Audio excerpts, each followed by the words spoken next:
제가 오늘 그 말씀을 전하려고 하는 내용은 크게 나누면 한 두 가지가 되는데요. 첫 번째는 하나님의 명령들을 지킨다고 하는 그 말이 무슨 말이냐.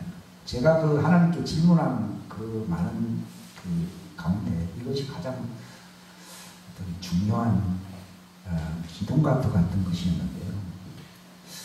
그걸 내가 조금 눈을 뜨게 된 것이죠. 그래서 하나님의 명령들을 지킨다고 하는 그 말이 뭘 말을 하는 것이냐 하는 것인가 제가 좀 소개를 하겠고요. 그러한 명령들을 지키는 자들에게 어떠한 열매나 또는 그 결과가 오느냐 하는 문제입니다. 예수님께서 누가복음 11장 어떤 여인이 당신을 낳은 태와 당신을 먹인 젖이 복이 있습니다. 그러니까 그러하다만 그것도 복이긴 하지만은 그러나 오히려 하나님의 말씀, 명령이라는 표현이나 말씀이랑 같은 것입니다. 하나님의 말씀을 지키는 자가 더 복이 있다 이렇게 말씀하셨습니다. 어떤 부자 청년이 예수님에게 찾아와서 우리가 잘 아는 내용입니다. 마태복음 19장 17절에 나와 있듯이요. 내가 어떻게 영생을 얻겠습니까? 그러니까요. 네가 생명에 들어가려면 명령들을 지켜야 이렇게 있어. 오늘날 신자들이요, 이 하나님의 명령들을 지킨다는 것에 대하여 친근감을 갖지 못한다는 것은요, 영생에 들어가는 그 길을 위태롭게 하는 어떤 부정적인 모습이라고 말씀을 드릴 수가 있습니다. 시편 우리가 19편에 보면 우리가 뭐 과거에도 교동문으로 많이 낭독을 했습니다만도 주의 명령은 순수하고 나의 즐거움이라는 거죠. 근데 오늘날에는 그래서 은혜가 즐겁다 이런 얘기는 있는지 모르지만 하나님의 명령을 지키는 것이 즐겁다 이렇게 찬송하며 기뻐하는 사람을 찾아보기는 어렵습니다. 그리고 시편 119편이요 176절까지 있습니까? 절수 제일 많죠. 근데 그 내용이 뭐냐는 거죠. 하나님의 법을 지키는 자가 행복한 사람이라는 것입니다. 뭘 지키는 자가요? 하나님의 명령을 지키는 자가 행복한 사람이에요. 그게 영생이라는 거예요. 사람들은 다들 그래요. 믿음으로 구원을 받습니다. 이렇게 얘기합니다. 근데 우리가 요한계시록 여기 소개합니다. 여기 보면요. 하나님의 명령들을 지키는 자들이 곧 누구라고 되어 있습니까? 예수의 믿음을 지킨 자들. 따라합시다. 예수의 믿음과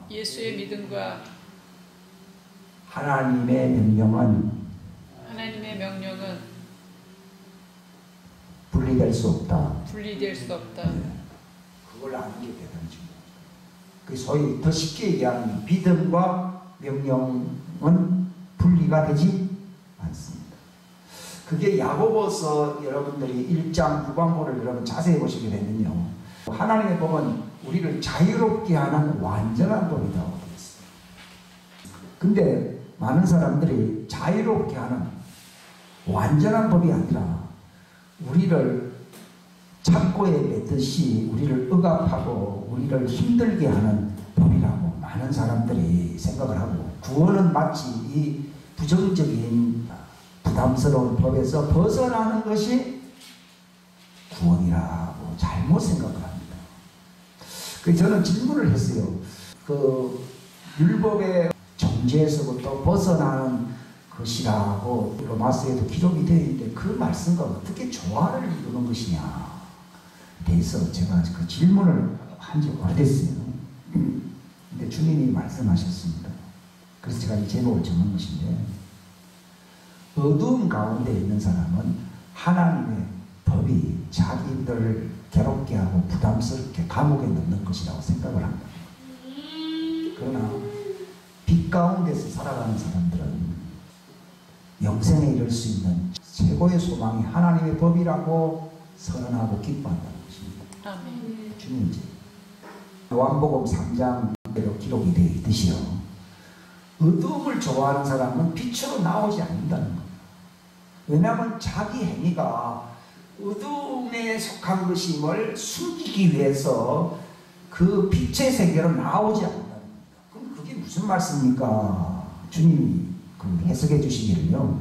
하나님의 법을 즐거워하고 그걸 지키는 그 세계를 가리켜서 빛의 세계라고 그러더라고요. 근데 그 법을 안 지키는 사람들은요, 그 어둠의 속에 있는 사람들인데 자기를 숨기려고 그 빛의 세계에 나아가지 않는다고 말씀을 하시더라고요. 많은 사람들은 하나님의 법을 지킨다고 하는 그 해석을 부담스럽게 생각을 합니다. 실상은 이 잘못된 생각인데, 그 이유를 어디서 찾으려고 하는가 하면 바리새인들의 어떤 부정적인 모습에서 율법을 지킨다고 하는 것이 다 그렇게 결과가 좋지 않지 않습니까? 이렇게 핑계를 그들에게 둔다는 거예요. 근데 바리새인 중에 바리새인이었던 이 바울이 로마서 7장을 기록하면서 자기의 놀라운 감정을 거기에 기록해 놓았어요. 바울이 그 로마서 7장에서 자기의 과거와 바로 자기의 달라진 모습을 서로 이제 대비적으로 보여주고 있는 거예요. 이것은 정말 창세기로부터 시작해서 이 요한계시록까지 이르는 전체 총망라하는 어떤 거대한 주제를 다룬 것이기 때문에 이 짧은 시간에 상세하게 말씀드릴 수 없지만은, 그러나 중요한 그 핵심적인 그 내용 진리를 여러분들한테 제가 이제 소개를 해야 되고, 또 그것을 여러분들이 아셔야 되기 때문에 제가 이 자리에 쓴 겁니다. 창세기 2장 16절에 보게 되면은 동산의 중앙에다가 그 선악을 알게 하는 그 나무를, 소위 말하는 선악과라고 하는 걸 우리가 쉽게 표현하는 것이 원래 그 정확하게 선악을 알게 하는 지식의 나무예요. 그건 정확하게 그렇게 표현됩니다. 그러니까 생명나무 과실도 있고요, 다른 나무의 실과는 다 너희들이 먹을 수 있지만은 동산 중앙에 있다는 건 굉장히 중요하다는 거예요. 독버섯처럼 사람들에게 해를 끼치는 것이라고 하면은 구태여 동산 중앙에 놔둘 이유가 없어요. 많은 사람들이 질문합니다. 사람들이 미혹받을 수 있도록 결국은 불행하게 될 수 있도록 왜 그걸 동산 중앙에다가 그렇게 놓아두었나니까, 이제 많은 사람들이 그래서 질문합니다. 근데 그런 의미가 아니고요, 너희들이 인생 지어받은 피조물들로서 간과해서는 안 될 가장 중요한 명심해야 할 그 진리가 있는데, 그 진리라고요. 진리가 뭔가 하면은 하나님의 법을 지켜야 된다는 얘기예요. 그 뜻으로서 어디에 뭘 놓았다고요? 동산 중앙에 마치 간판을 입구에 붙여놓듯이요, 그 동산에 누구든지 볼 수 있는 가장 중요한 위치 정중앙에다가 그 나무를 심어놓은 거예요. 제가 최근 들어서 알게 된 것이에요. 그 선악을 알게 하는 지식의 나무라는 말이 그게 하나님의 법을 얘기합니다. 선악을 알게 하는 지식이 뭐예요?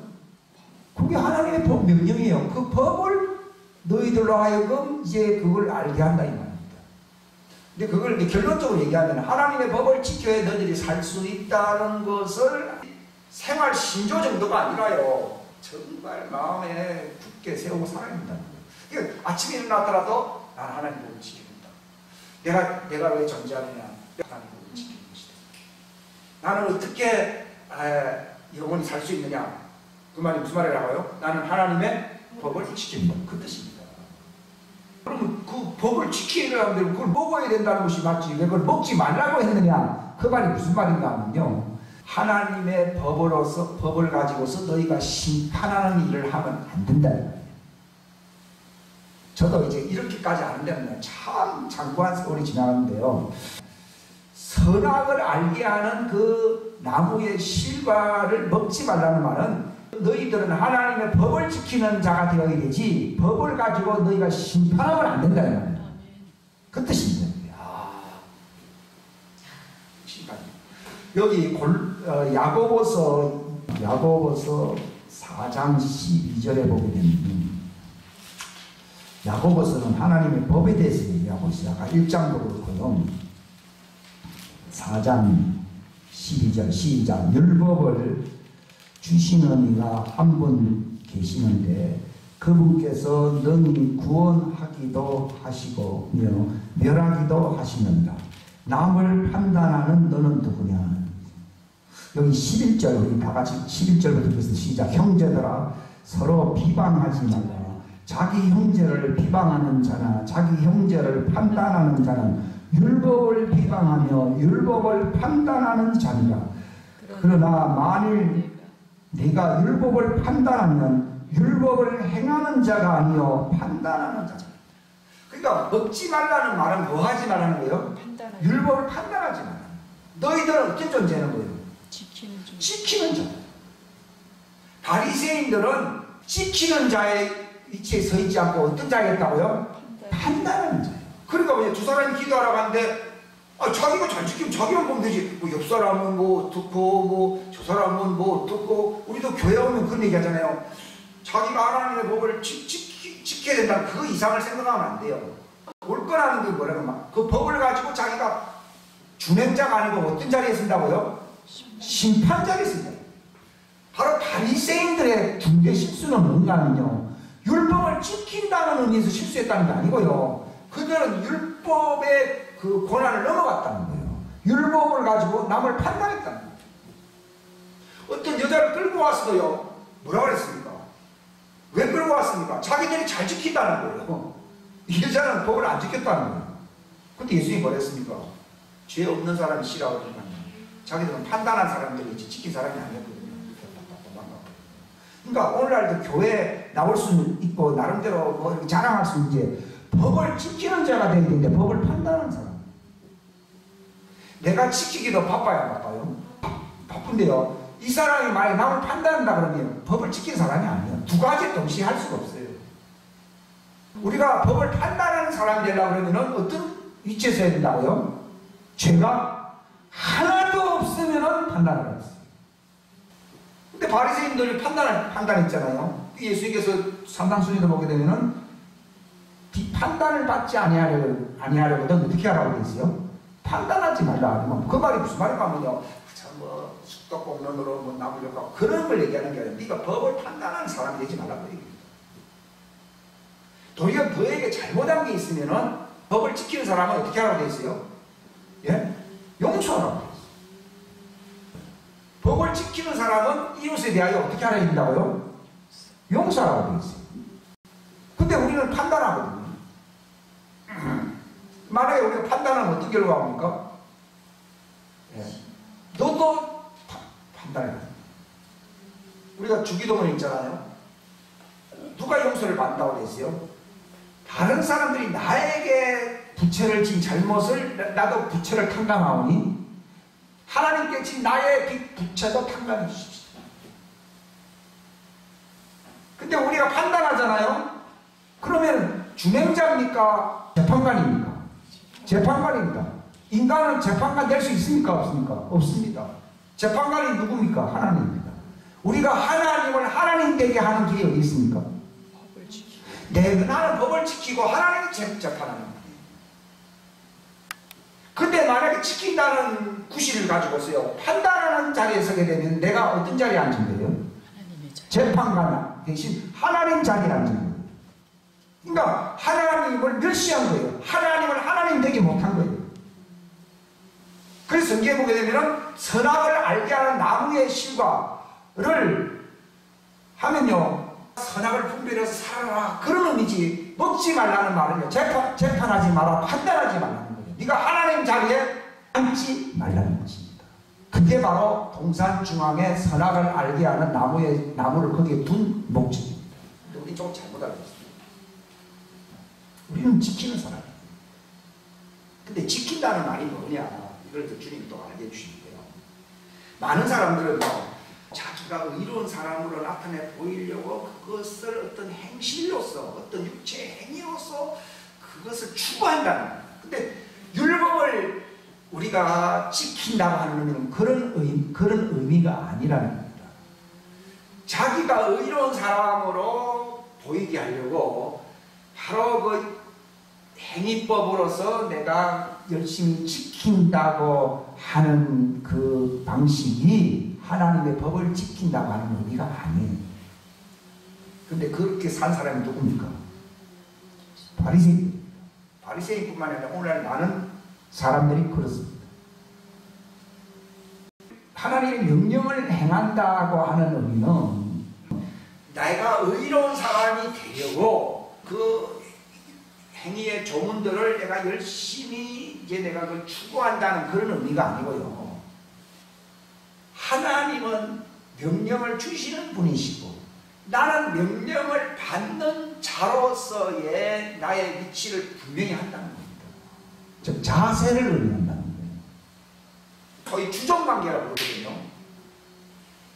바로 하나님은 명령을 주시는 분이시고 나는 피조물로서 명령을 받아서 순종해야 될 종의 신분이라고 하는 것을 철칙으로 내가 분명히 내 이상을 분명히 세우는 것이 하나님의 법을 지키는 가장 중요한 기초가 되고 시작이 된다는 것을 아시기를 바랍니다. 아멘.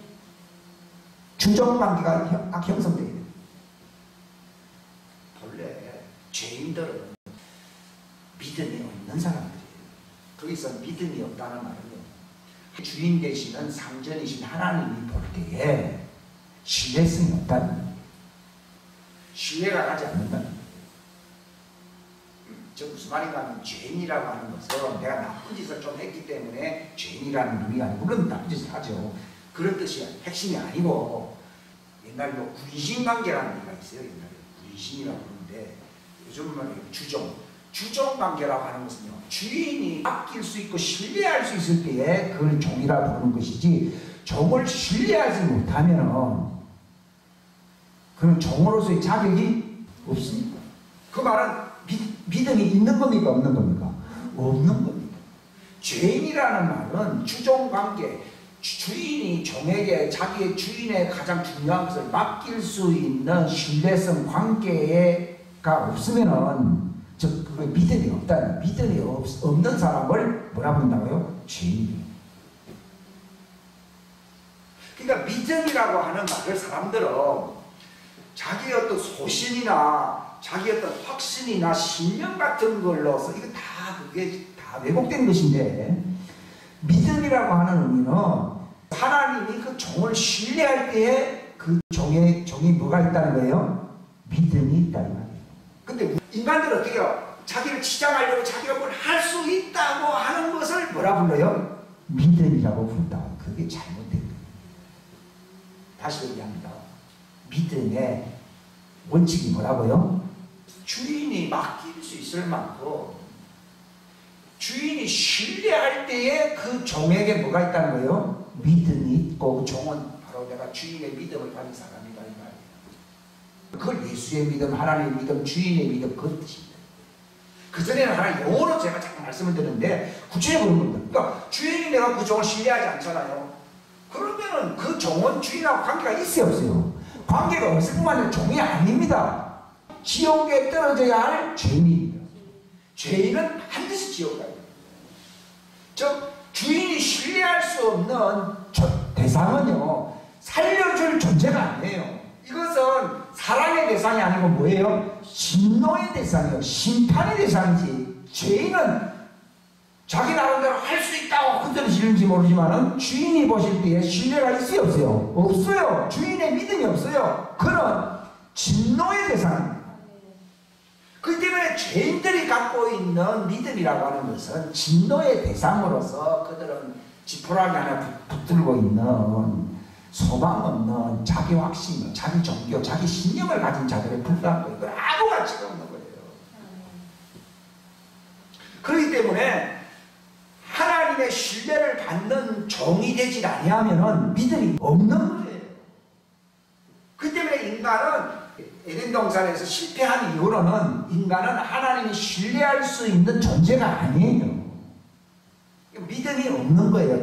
그러니까 바리새인들은 뭐라 그랬어요? 내가 이것을 다 잘 지킴으로써 내가 착하게 삶으로써 내가 이렇게 열심히 돌을 닦고 수양을 함으로써 나를 정말 의로운 사람이 되게 한다고 하는 것은 하나님 볼 때 가소로운 거예요. 가소로운 거예요.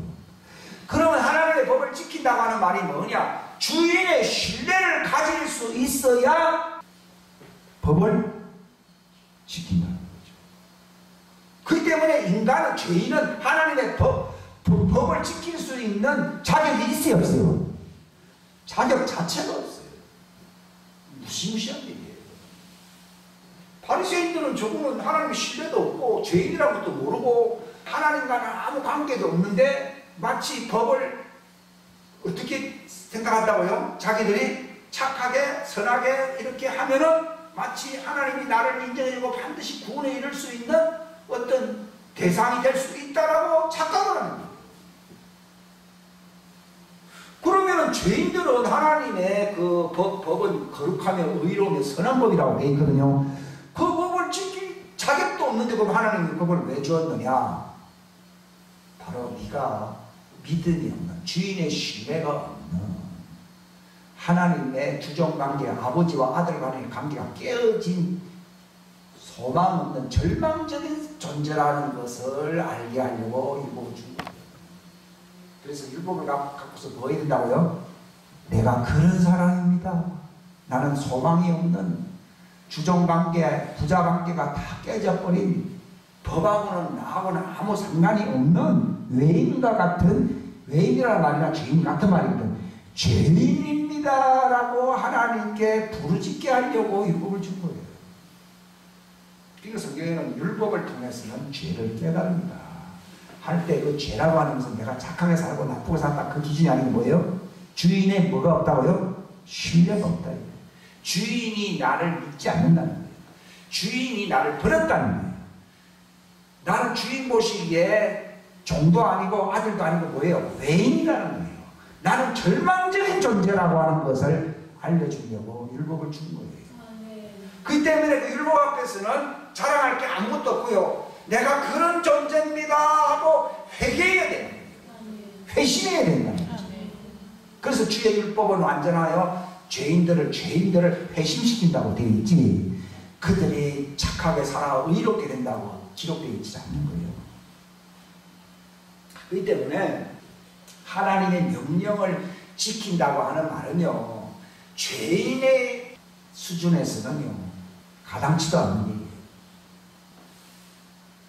그 성경에 보면 외인들이요 정말 소망이 없는 자들이었다라고 그 에베소서에 보면 나와 있거든요. 소망이 없는 거예요. 근데 내가 회개합니다 하는 말이요, 사람들은 자기 행위의 어떤 그 원칙을 세워놓고서 생각을 하거든요. 바리새인들이 그렇게 생각했대요.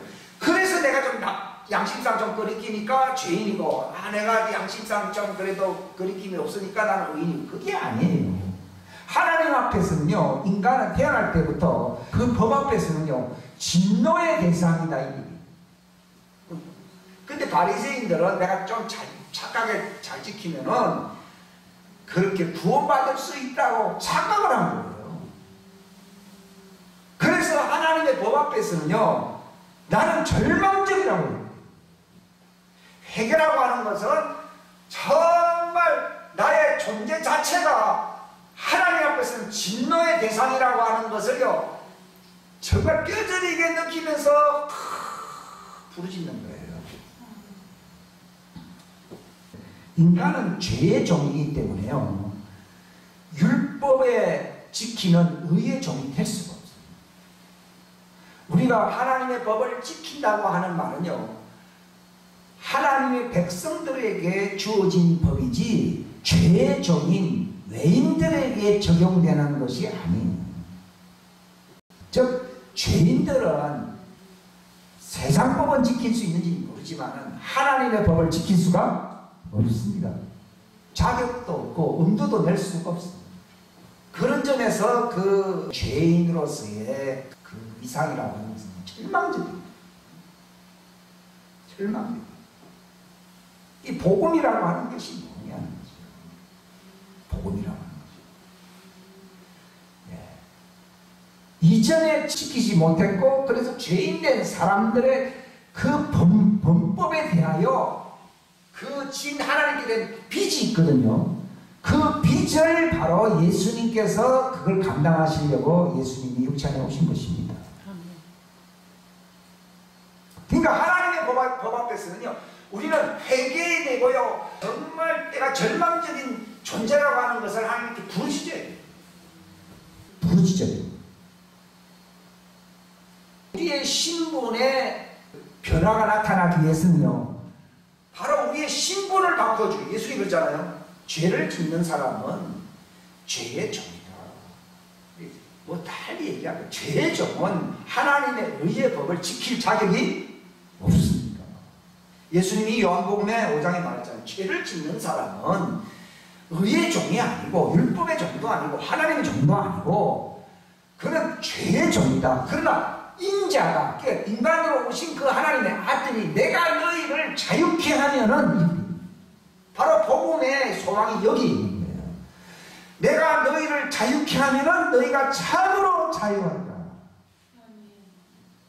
너희가 바로 너희를 자유케 하는 자인 나를 알지 못하면은 너희 죄 가운데서 너희 인생은 끝나고 절망적이다. 너희가 바로 내가 그인 줄을, 이게 대속이라는 말이에요. 이 대속이라는 말이 뭔가 하면은 바로 이게 신분을 바꿔준다. 복음의 핵심이 뭐라고요? 우리의 신분을 바꿔주는, 죄의 종에서 뭐가 되게 한다고요? 의의 종. 의의 종만 하나님의 법을 지키고. 왜냐하면 하나님의 법은 죄의 법입니까? 원래 의의 법입니까? 의의 법인데 자기가 죄인이라는 것을 알게 하니까 마치 그 법이 죄법이라고 생각하지, 실상은 율법은 의롭고 거룩하며 선한 법이라고 나와 있죠. 언제 율법을 죄법이라고 나와 있습니까?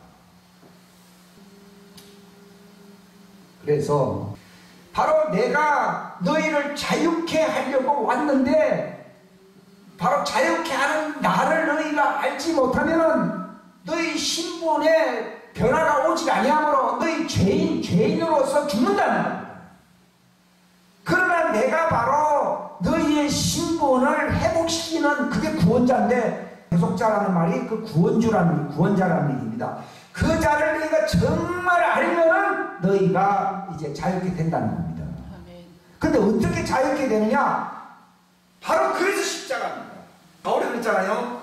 내가 나무에 달린, 십자가에 달린 하나님의 아들만을 전한다고 되어 있어요. 근데 많은 사람들은요, 부활의 주, 영광의 주, 재림주, 또 뭔가 기적을 행하는 주, 축복을 하시는 주, 이런 것에 관심이 많지요. 십자가에 매달려서 녹뱀처럼 저주받아 죽으신 그 예수님을 바라보지 않는다는 거예요. 영광의 주, 기적의 주, 축복의 주, 재림하실 주, 부활의 주님을 바라보는 게 아니라 어디를 바라봐야 된다고요? 십자가에 저주받아 돌아가신 그 예수님을 우리가 바라봐야 됩니다. 누구만을 자랑해야 된다고요? 십자가에 매달려 녹뱀처럼 저주받아 돌아가신 그 예수님. 왜 녹뱀인가? 노스는 심판받았다는 증거거든요. 심판받아 돌아가신 그 예수님. 그게 바로 누구의 모습이에요? 나의 모습이에요. 그게 바로 나의 모습으로 우리의 모든 상상력을 동원해서라도 일치가 통일시해야 됩니다. 그렇게 계산을 해야 됩니다. 그 달린 것은 그분이 달렸다기보다도 내가 달린 것이다. 내가 십자가에 못 박혔고 내가 세상에 대해 못 박혔다. 바울은 그러잖아요. 내가 그리스도와 연합되어서 십자가에 죽은 건 예수님이라고, 내가 바로 그 예수님 안에서 내가 죽었다. 내가 그리스도와 십자가에 못 박혔다는 말이 그 뜻입니다. 죽었다고 하는 것을 우리가 인정을 해야 되는 거예요. 거기서 신분 세탁이죠. 근데 우리는 십자가에 달려서 돌아가신 그 예수님의 죽으심과 일치가 되는, 연합이 되는, 동일시하는, 정말 그렇게 계산하여 그분만을 뚫어지게 바라보지 아니하고요. 축복의 주, 기적의 주, 기도 응답 많이 해주는 주, 형통케 하는 주, 부활의 주, 재림주를 바라본다는 거예요. 그게 미혹이라는 거예요. 주님이. 미혹이라 그러니까 뭐 나쁜 짓을, 그게 아니라 잘못된 걸 바라본다는 거예요. 순서가 있는 거예요. 대부분 사람들이 쏟고 있잖아요. 교회에서. 그래서 왜 교회에 많은 사람들이 지옥 가는 줄 아십니까? 부활의 주를 바라봅니다. 영광의 주님 바라봅니다. 녹뱀처럼 구부라져 저주받아 돌아가신 그 예수님과 나를 동일시하고 연합되어 내가 그리스도의 십자가에 못 박혔다는 것을 날마다 선포함으로써 이 복음을 전하는 사람이 되어야 되는데, 축복의 주, 기적의 주, 만사 형통의 주, 그래서 지옥 간다는 거예요. 얼마나 누가 그를 뜻하는 미혹이냐고요. 그걸 복음이라고 생각하잖아요. 그래서 교회 안에서 행행하는 그 미혹 때문에 지옥 간다는 말이지, 뭐 바깥에서 뭐 유행을 딱 그런 걸 얘기하는 게 아니에요. 왜 너는 녹뱀을 바라보지 않느냐? 바리새인이었던 니고데모가 찾아왔어요. 양심은 있죠. 아, 당신이 행하는 기적을 보니까 당신은 평범한 사람이 아니라 하나님께로부터 오신 분이십니다. 그럼 예수님 기뻐할 줄 알거든요. 사람이 다시 태어나지 아니하면은 하나님의 왕국을 볼 수도 없고 들어갈 수도 없어. 그러니까 이 말 딱 듣고 나니까 내가 나이가 많이 먹었는데 다시 어머니의 모태에서 다시 태어나 말도 되지도 않는 이 완전히 소경이잖아요. 그러니까 예수님 네가 이스라엘 랍비라고 선생이라 하면서 그것도 모르니 아주 부정적으로 얘기합니다. 그러면서 예수님이 뭐라 말씀하는 줄 아닙니까? 모세가 광야에서 녹뱀을 든 것처럼 인자도 녹뱀처럼 들리는데 녹뱀을 바라보는 사람이 구원받는다. 자, 바리새인들이 믿고 있는 신앙은 이스라엘 회복, 영광, 어떤 평강, 기적을 바라본 것이었지, 광야에서 저주받은 녹뱀을 들었던 녹뱀을 바라보는 신앙이 있어요, 없어요? 지금 오늘 다시 태어날 수 있는 비결은 어디 있다고요? 녹뱀을 바라봐요. 우리는 교회 오면 뭘 바라보고 있어요? 나의 신분 세탁이 어디 있어 이루어지느냐? 죄의 종에서 의의 종으로 바꾸어져야만이 믿음이 와야 하나요? 그때 믿음이 온다면 주인이 신뢰하되 내가 너를 신뢰하노라 하는 믿음이 오거든요. 죄의 종인 주제에 너희가 하나님께로부터는 영광을 구해. 어림도 없는 얘기다. 하나님께로부터 영광을 받기 위해서는 개인의 신분으로서는 불가능한 것이고 무엇이 바뀌어야 된다고요? 신분 세탁이 일어나야 되는데 신분 세탁이 어디에서 일어난다고요? 녹뱀을 바랍니다. 예수님이 이 땅에 온 것은 영광 받으려고 왔습니까? 기적을 행하려고 왔습니까? 물론 영광과 기적하고 관계가 있지요. 그러나 그분이 오신 본래의 목적은 무엇입니까? 신분 세탁입니다. 신분을 바꿔주는 겁니다. 어떻게 신분을 바꿔줘야 됩니까? 자기가 영광받을 주님인데 인간들 때문에 녹뱀처럼 비꼬아져가지고 그게 이 못을 내군데 막으면요 얼마나 힘든지요. 몸이 이렇게 비틀어진답니다. 뼈가 다 비틀어진답니다. 마치 사닥다리가 하나 무너지면 전체가 이 사닥다리가 다 기울어지잖아요. 이렇게 이 몸 자체가요 이렇게 뼈가 자체가 이렇게 찌그러진답니다. 이렇게 뱀처럼 아주 꼬여버린답니다. 그게 육체로 당하신 예수님의 고난인데 그게 이 영광스러운 예수님이 받으셔야 하나님의 의의 종으로 오신 예수님이 받아야 할 대가입니까 그게?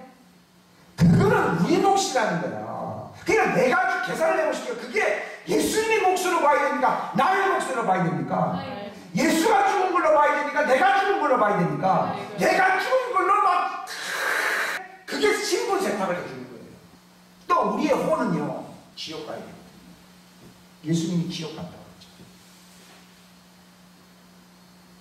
이사야서 53장 그 10절부터 나와 있는 3절 말씀이 혼에 대한 구원에 대해서 얘기를 하고 있거든요.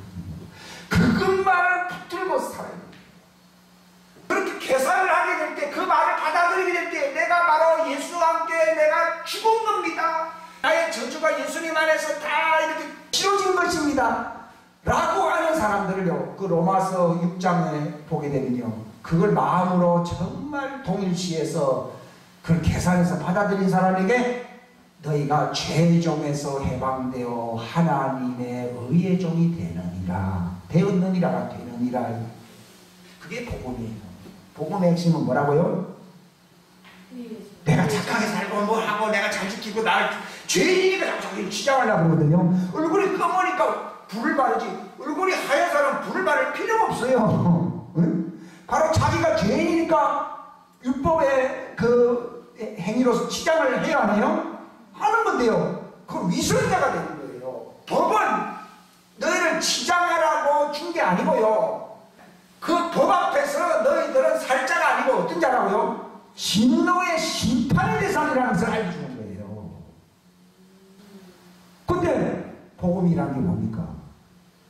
로마서 중요한 얘기가 너희가 이 복음을 죄리하여 너희가 바로 죽은 자로 하나님의 의 앞에서는 살아있는 자, 요게 의의 종이란 말이에요. 죄종으로서는 죽고 의의 종으로서는 새 출발할 수 있게 하려고 예수님이 십자가에 달려서 돌아가신 것입니다. 그것을 너희가 계산을 해야 되는 거예요. 여기라는 계산이라고 했건 바로 예수님의 그 지불한 십자가의 값을요 정말 계산해보고 이거는 한두 사람이 아니라 영원한 문제, 모든 사람의 죄의 문제를 해결해 주고도 남는 정말 하나님의 그 베푸신 그 공로라고 생각하는 사람은 충만한 확신을 가져야 되죠. 조금 모자라는 확신을 가져도 안 됩니다. 히브리서에는 충만한 확신이라고 되어 있어요. 소망의 확신이라고. 그걸 마음으로 받아들이게 되면 어떻게 된다고요? 죄에서 해방되어 의의 종이 된다. 그럼 의의 종이 되면은 나는 어두운 가운데 있습니까? 빛 가운데 있습니까? 그겁니다. 신분 세탁이 안 되면 여전히 내가 바리새인들 열심히 지켜도 지장해도 흑암 가운데 있는 거예요. 흑암에 있다는 게 마귀의 종이라는 얘기입니다. 마귀의 종은요, 마귀가 신임할 마귀의 믿음을 가지고 있는지는 모르지만은 하나님의 믿음을 갖고 있지 않습니다. 그거 아시죠? 마귀도 그리스도라고 신합니다. 근데 마귀들이 하지 않는 일이 뭔지 압니까? 예수가 주인이라고 말은 안 합니다. 귀신들은 마귀가 주인이지 예수님이 주인이 아니에요. 그 때문에 귀신이 나갈 때 그 딸이 부르짖는 게 당신은 하나님의 거룩한 자 그리스도 아들입니다 이렇게 얘기해요. 교인들이요 그렇게 고백한다고 해서 구원받는 게 아니에요. 로마서 10장 9절에 보면 예수를 주시라고 하고 하나님이 그를 죽은 자는 살리신 것을 네가 정말 믿게 될 때 구원을 받는다 이렇게 있어요. 주라고. 사도행전 22장에도 바울이 눈을 뜨게 될 때 그 집사 아나니아가 와서 뭐라 했습니까? 왜 가만히 있느냐? 뭐라 그랬어요? 주. 예수 이제 주인이 맡겼지. 그 말은 너는 주여. 그게 아니고 저기도 마귀가 주이면서 말이야. 뭐 예수님 보고 주이지. 이게 마귀가 주인인데 왜 나보고 주인이다. 그 뜻입니다. 그게. 주여 한다는 말은 그 주는 누구예요? 바알도 주이라는 뜻이거든요. 바알대로 살면서 왜 나를 주라고 하느냐. 이 뜻입니다. 바울도 배신하기 전에는 자기 주가 누구예요? 그리스도로 위장된 마귀예요. 마귀는 누구 흉내내요? 예, 빛의 천사로서 하나님을 흉내냅니다. 그 때문에 자기를 믿는 유대인들이라 그러니까요 믿잖아요. 근데 다른 사람 쪼가 넘어가겠죠. 예수님이 너희 아버지가 누구라 했어요? 마귀라고 했어요. 근데 마귀가 어떻게 믿어요? 마귀도 예수를 그리스도로 믿어야 안 되나요? 하나님의 아들이라고 믿어야 안 되나요? 믿어요. 근데 뭐를 안 믿어요? 자기들이 주가 아니잖아요. 근데 인간들은 한 수 더 떠가지고 주라고 외칩니다. 쏘고 있는 거죠. 근데 그 주는 누구예요? 마귀잖아요. 바울이 깨달은 것은 자기가 그전에 알았던 주는요 하나님이 아니고 누구였어요? 마귀. 이게 인간들이 홀딱 넘어간 죄예요. 지금 교회 나오잖아요. 주여 하잖아요. 주는 그리스도라고 십자가에 달림을 다니잖아요. 자기들 주가 누구예요? 마귀. 쏘고 있는 거예요. 마귀의 가장 큰 사기는 뭐예요? 자기가 하나님의 아들 주로 나타나는 거예요. 예수님이 그리스도고 뭐 재림주고 뭐 기적을 행한 하나님의 아들이고 그걸 마귀도 믿는 거예요. 마귀도 그걸 믿게요 안 믿게요? 믿습니다. 마귀도 믿게 안 돼요. 이게 마귀 자기가 아는 그 그리스도라고 하고 하나님의 아들이라는 그 자가 바로 마귀지. 하나님의 아들로 잘못 알고 있다. 오늘 교회 나오는 사람들이 그렇다고. 그렇기 때문에 주여 한다고 해서 다 하나님 왕국에 들어간다. 근데 그 주라고 하는 것은 내가 주가 아니고 마귀가 주다. 그 바울이 그랬잖아요. 예수님이 뭐랬습니까? 너 어두움에서 빛의 세계로 넘어오라고 했잖아요. 어두움 속에서 주 하면 주가 예수님입니까? 마귀입니까?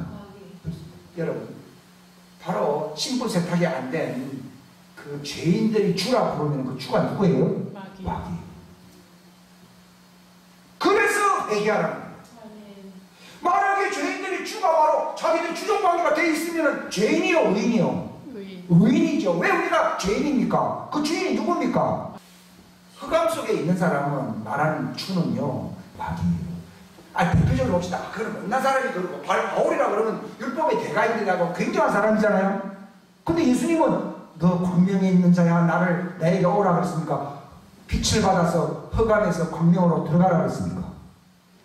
자기는 하나님을 믿다고 했지만 또 예수는 주가 아니라고 믿었잖아요. 근데 자기가 빛을 바라보고 난 뒤에 괘씸하는 가운데서 그 하나님 보낸 그 아나니아가 뭐라고 그랬습니까? 네가 이제는 주의 이름을 부르라 그랬잖아요. 아니 그 바리새인 중에 바리새인이 랍비였던 바울이 주를 아는 사람이요 모르는 사람이요. 근데 여호와라는 이름의 뜻이 뭡니까? 주라는 뜻이거든요. 여호와를 아는 사람이요 모르는 사람이요. 자기들은 안다고 그랬잖아요. 근데 그들이 말을 하고 고백하고 자기 자랑하고 가르치는 게 여호와거든요. 여호와라는 말은 주라는 뜻입니다. 근데 그 주가 자기는 그 하나님인 줄 알았는데 듣고 보니까 그 자기가 가르쳤던 그 여호와 주가 실제로는 하나님이 아니고 누구였어요? 마귀. 기가 막힐 노릇이죠. 여러 번 아마 믿 거면 주님, 주는 그리스도 살아계신 하나님의 아들입니다. 너희 내가 주인이라 주인이면 종들을 알 텐데 난 너를 모른다고 그러잖아요. 자, 주인이 나타나서 내가 너를 모른다는 얘기면 그들은 예수님의 종입니까? 아닙니까? 아니라 그럼 누구의 종이라는 얘기요? 근데 그 사람들이 기적을 행해서 안 행했어요. 자, 근데 왜 기적을 행합니까? 마귀가 추로서 예수는 그리스도라고 가르치는 거예요. 이야, 정말 하나님 그렇게까지 내게 안 가르치면 내가 설교를 못하는 거예요. 야고보서에 보게 되면요, 행함이 없는 믿음이 죽은 줄 알지 못해. 그 믿음은 마귀가 주는 믿음. 원래 마귀가 주인인 믿음이다. 왜? 마귀가 주인인 믿음은 마귀의 뜻을 행합니까? 하나님의 뜻을 행합니까? 마귀의 뜻을. 그러니까 뭐라 했습니까? 마귀도 믿고 마귀도 예수님 다 믿어요. 그럼 마귀가 믿는다고 해서 마귀가 구원받습니까? 근데 마귀가 못하는 게 뭐냐면 하나님을 주인으로 안 쓰는 게죠. 그게 믿음의 행위인데, 왜냐면 주종이야. 마귀는 하나님의 종이 아니잖아요. 우리가 하나님의 종인지 마귀 종인지 어떻게 아느냐? 열매로서. 빛 가운데서 하나님의 의를 행하는 사람이면 하나님의 종이고. 그러나 말은 뭐 얘기하잖아요. 바울이 그랬잖아요. 바울이 여호와 하나님 믿는 사람 아니요 나름대로. 근데 자기 주인이 누구요? 마귀인 줄 나중에 아는 거예요. 만약에 하나님이 자기 주인이었다면 무슨 거잖아요. 하나님이 너희 아버지였다 그러면 너희가 나를 믿었을 것이다. 그런데 예수를 주라고 못 부르는 이유는 그들의 주인이 누구예요? 마귀니까 예수를 주라고 못 부르는 거예요. 기가 막힌 노릇이지 이게. 그 때문에 교회에서 뭐 지금 믿는다고 그러니까 안 믿어요. 정말 주종관계 의의 종이 되지 않으면 구원 없어요. 율법은 죄의 종하고는 아무 상관없어요. 그러니까 죄의 종은요 율법을 지킬 수가 없어요. 마귀의 법을 지키지. 그는 나쁜 짓을 하는 사람이지 나쁜 열매 맺는 사람이지 하나님의 거룩하고 의롭고 선한 법을 못 지켜요. 안 지키는 게 아니라 못 지켜요. 그래서 열매로서 그 나무를 안다는 거예요. 그 나무라는 말은 의의 종이냐 죄의 종이냐를 주님이 지켜요. 근데 바로 이 십자가에 달리신 그 예수님을 죽으신가 정말 일치함으로써 회개한다는 말이 예수님의 죽음이 나의 죽음을 그 계산하는 것을 회개한다고 얘기하는 거예요. 우리는 회개는 보통 뭐라고 해요? 내가 양심적으로 가슴이 아파요. 마음이 힘들어요. 그것도 무시는 못하는데 그건 일반 양심이에요. 예수님의 죽으심과 일치되어서 바로 그 계산을 하지 아니함으로 주인을 바꾸는 게 아니면은 회개 안 한 거예요. 뭘 안 바꾸면요? 주인이 바뀌질 않으면 회개 안 한 거예요. 회심한다는 말은 주인이 바뀌었다는 얘기예요. 그러니까 마치 지축이 흔들리듯이요. 가장 큰 천지개벽이 뭡니까? 주인이 바뀌는 거예요. 바울의 인생 중에서 천지개벽 같은 지축이 흔들릴 때가 언제예요? 자기가 아도나이 했던 그게 마귀였고 예수가 바로 아도나이였다는 사실입니다. 여기에가 천지개벽이 일어난 거예요. 뒤집어질 거예요. 그러니까 이제는 자기가 아도나이 했는데 그게 바로 마귀였다는 걸 알고 이제는 예수를 주라고 그러라고 했거든요. 이야, 예수를 주라. 그래서 성경에 보면요, 성령으로 말미암지 않고서는 예수를 그리스도라 부르지 못한다, 이 말이 없고요, 성령으로 말미암지 않고는 예수를 주라고 할 수가 없는 일입니다. 그러니까 바울이 왜 가만히 있느냐, 이제는 네 주가 바뀌었다, 이 말입니다. 그게 생각됐지만 본래 자기가 아도나이 여호와라 불렀잖아요. 그게 마귀가 교회 안에서 그걸 사람을 못 속일까요? 다 속입니다. 기적도 행하고 다 행합니다. 근데 뭘 못 지킵니까? 하나님의 법을 제대로 못 지킵니다. 바리새인들이 법을 지켰다고 하는 것은 위선법입니까? 진리법입니까? 위선법이에요. 의의 종들이 하나님의 법을 지키는 것은 빛 가운데서 지키는 겁니까? 흑암 가운데 지키는 겁니까?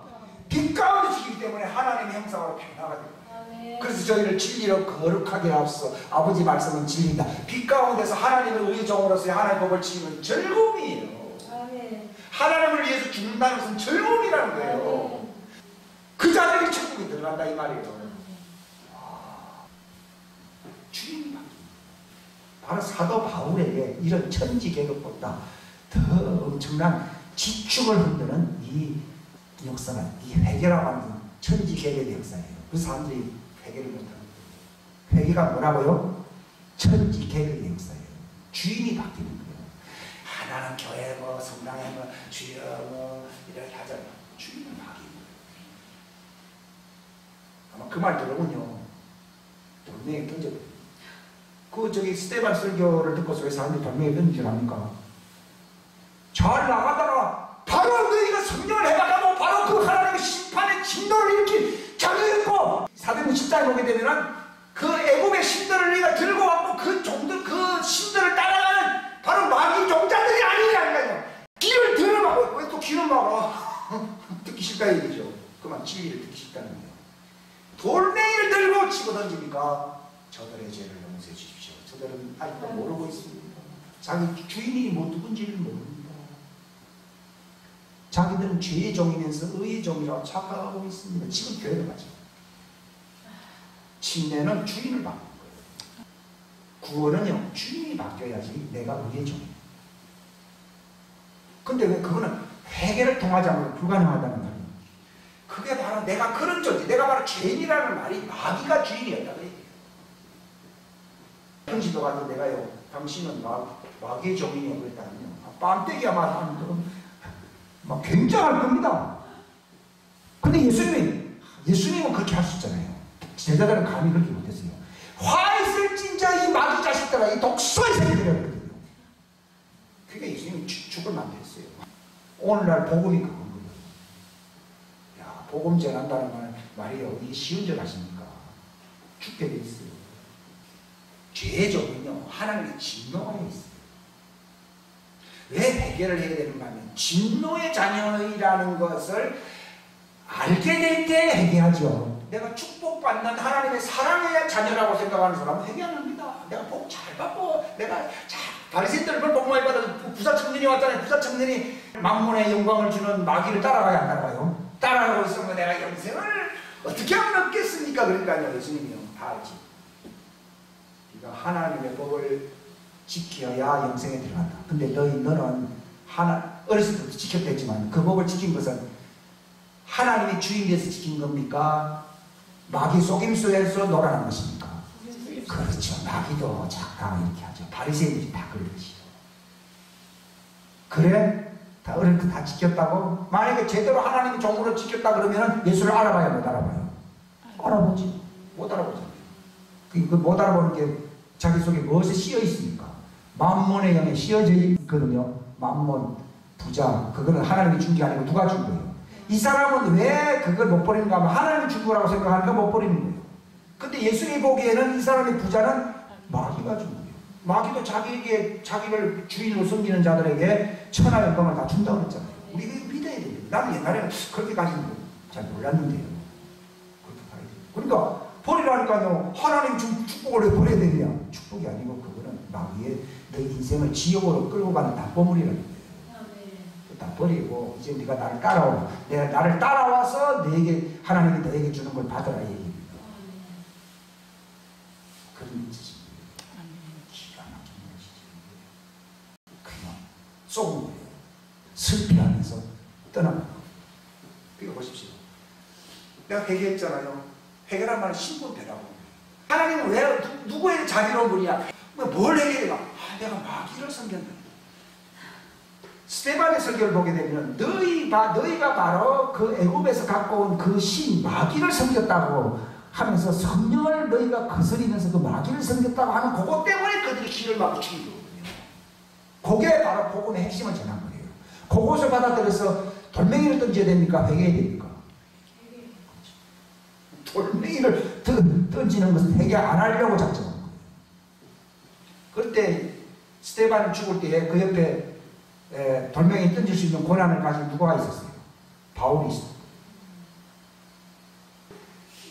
스데반의 설교에 뭔가 하면 너희들이 주라고 섬기는 그 자는 하나님이 아니고 마귀다 이 얘기예요. 그 당시는 회당이 있고 그 당시 정통 바리새 유대교잖아요. 요즘 말하면 정통 기독교라고 얘기할 수 있거든요. 너희들이 섬기는 하나님은 하나님이 아니고 마귀를 섬기고 그 열매가 너희가 그렇지 않느냐? 왜냐하면 형제를 비방하고 미워하고 하는 사람은 그 주인이 하나님입니까? 마귀입니까? 마귀입니다. 성경에 보면 형제를 비방하고 욕하는 사람은 그들은 마귀에 속한다. 그 열매예요. 마귀의 하수인이라는 열매예요. 여러분 요한일서 보게 되면 알게 됩니다. 옛날 율법에서 이웃을 내 몸과 같이 사랑하라고 말씀하신 이유는 정말 그 법 앞에서 얼마나 내가 이기적인 죄인이라고 하는 것을 알게 하려고 그렇게 준 법이지 그것을 실천할 수 있는 의인들이기 때문에 그걸 준 게 아닙니다. 근데 예수님은 내가 새 명령을 너에게 주노니 십자가 앞에서 회개한 사람들은 신문세탁이 일어나거든요. 하나님의 아들들이 되거든요. 그러니까 내가 새 명령을 너에게 주노니 옛날에 이웃을 내 몸과 같이 사랑하는 옛날 법이 있는데 왜 예수님이 그걸 새 명령이라고 줍니까? 이것은 신분세탁이 일어난다. 신약의 복음이라고 하는 것은 신분세탁이 일어난다. 그 표현이 적절하진 않는데 요즘 많이 쓰는 용어니까 제가 말씀드립니다. 그것은 누구처럼 할 수 있다는 거냐면 의의 종이신 예수님처럼 하게 된다는 겁니다. 율법을 보게 되면요, 이렇게 있거든요. 도둑질하지 말라. 우리나라는 이렇게 있지만 본래는 무슨 말이냐면 도둑질을 하지 않게 된다 이 뜻입니다. 미래형입니다. 다시 말씀드립니다. 도둑질하지 마라 돼 있지만요, you must not 이렇게 된 게 아니라 you shall not. 의지밀입니다. 의지밀이라는 말은 때가 되면 내가 너희를 도둑질하지 않는 사람으로 만들어주리라.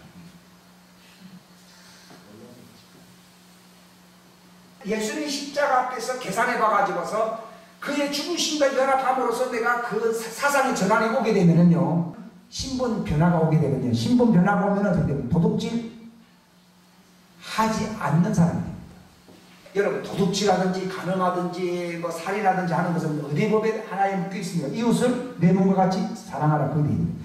이웃을 내 몸을 사랑하면 뭐 도둑질은 구체적으로 얘기할 게 없어요. 근데 예수님 그랬잖아요. 이제 내가 너에게 새 명령을 준다. 이제는 만들어줄 때가 왔지 않았어요? 만들어준다. 예수님 그랬잖아요. 너희 옛날 법에는 도둑질 하지 말라고 했지만도 탐심을 가진 도둑질이 아니다. 간음하지 말라고 했지만은 음식을 퍼먹으면 간음한 것이다. 살인하지 말라고 했지만도 미워하면은 살인한 거다. 근데 예수님은 인자가 너희를 자유케 하면은 너희가 참으로 자유하리라는 말은요, 예수님의 십자가와 연합이 되게 될 때 신분 변화, 신분 혁신, 신분 세탁이 일어난다는 겁니다. 그렇게 되면 어떻게 됩니까? 하지 않게 됩니다. 내가 그렇게 하겠다 안 하겠다가 아니고 뭐예요? 하지 않게 됩니다. 그러니까 너희가 이 예수님의 믿음의 법을 받아들이게 되면, 회개하게 되면 죄에서 해방되어 어때요? 의의 종이 되면은 의를 행하게 돼요. 그 뜻입니다. 죄의 종이었을 때는 바로 율법으로 말미암아 우리가 죄의 종력에 왕노로 당하면서 살아왔지만 이제 우리가 그 의의 종이 됨으로써 과거의 굴레에서 벗어났기 때문에 영생에 이르는 의의 열매를 맺게 된다고 로마서 6장에 로마서 6장 굉장히 중요하거든요. 그게 신뢰와 관련돼서 얘기하는 거예요. 그 계산은 신뢰거든요. 이루어지는 거예요. 그게 복음이에요. 복음. 그 얘기인 거죠. 그러니까 도둑질하지 말라는 게 아니라 본래 그냥 도둑질하지 않게 되니까 다 미래형이고 예언형입니다. 예언형. 율법이 만약에요 예언형이 아니라 그러면 인간은 희망은 없습니다. 예수님 오실 필요가 없습니다. 그걸 하지 않게 만들어 주셔야 할 예언이 응해야 됩니다. 그게 바로 십자가 사건이에요. 정말 자기가 바로 도둑질할 수밖에 없는, 자기는 정말 탐심을 품고 살아갈 수밖에 없는 죄인입니다 라고 고백하는 자들에게 주님이 십자가를 통하여 신분세탁 변화가 일어난다는 겁니다. 그러면 도둑질하지 않는 정도가 아니라요 구제하는 자가 됩니다. 그러니까 이 요한일서 제가 이 2장 말씀을요 옛날 고민 많이 했어요. 하나님의 법을 지키는 사람은 하나님의 사랑 안에서 완전하게 되라니까요. 이게 도무지 이해가 안 됐어요. 제가 솔직히 30년 전에 이걸 알겠어요. 계속 질문했죠. 거기서 하나님의 법을 지킨다는 말은 죄인으로서 지킨다는 얘기니까 의인으로 지킨다는 겁니다. 의인.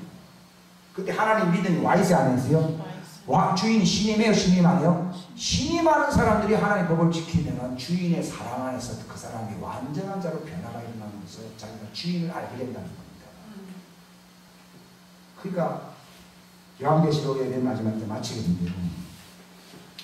누가 하나님 왕국에 들어갑니까? 그분의 명령들을 행하는 자들은 복이 있나니 그들은 생명나무에 이르는 권리를 소유하며 그 문들을 지나 그 새 예루살렘 그 도시입니다.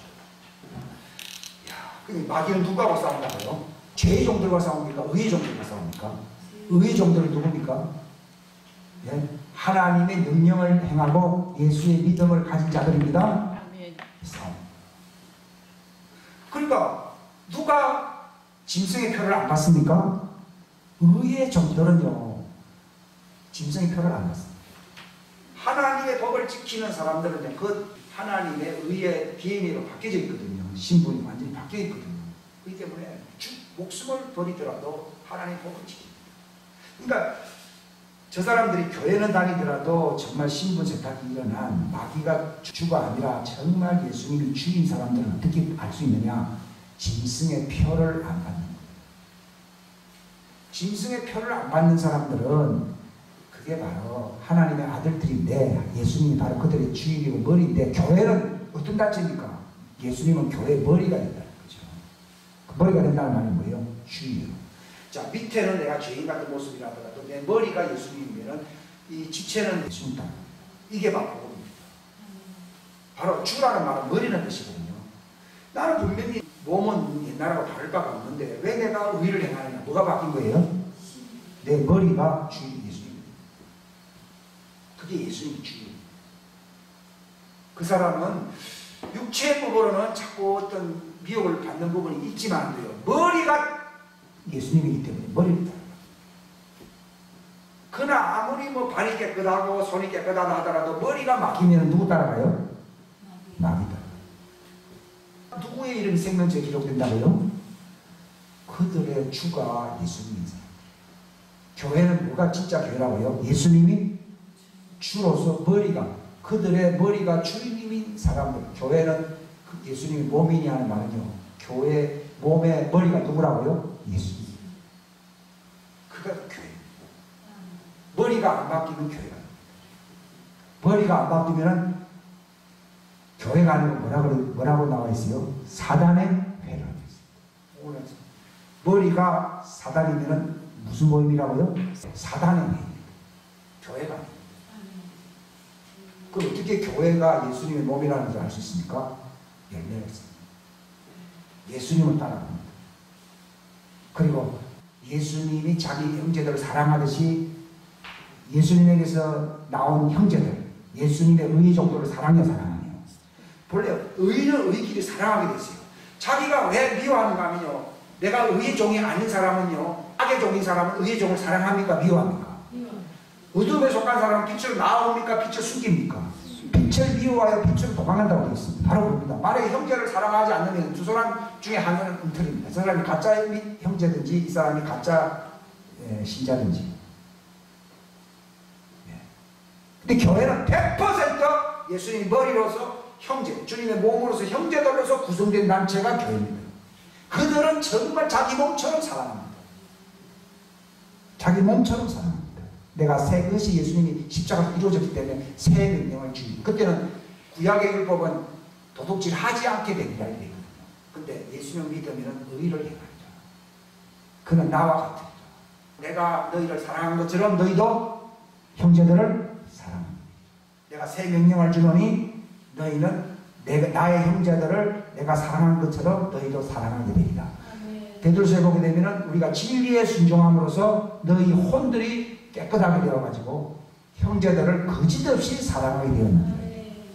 우리가 형제를 사랑함으로써 어떻게 됐다고요? 죄에서 해방되어 의의 종이 되었느니라. 요한일서 3장 16절을 보면 우리가 형제를 사랑함으로 사망에서 생명으로 옮겨졌느니라. 기도하겠습니다.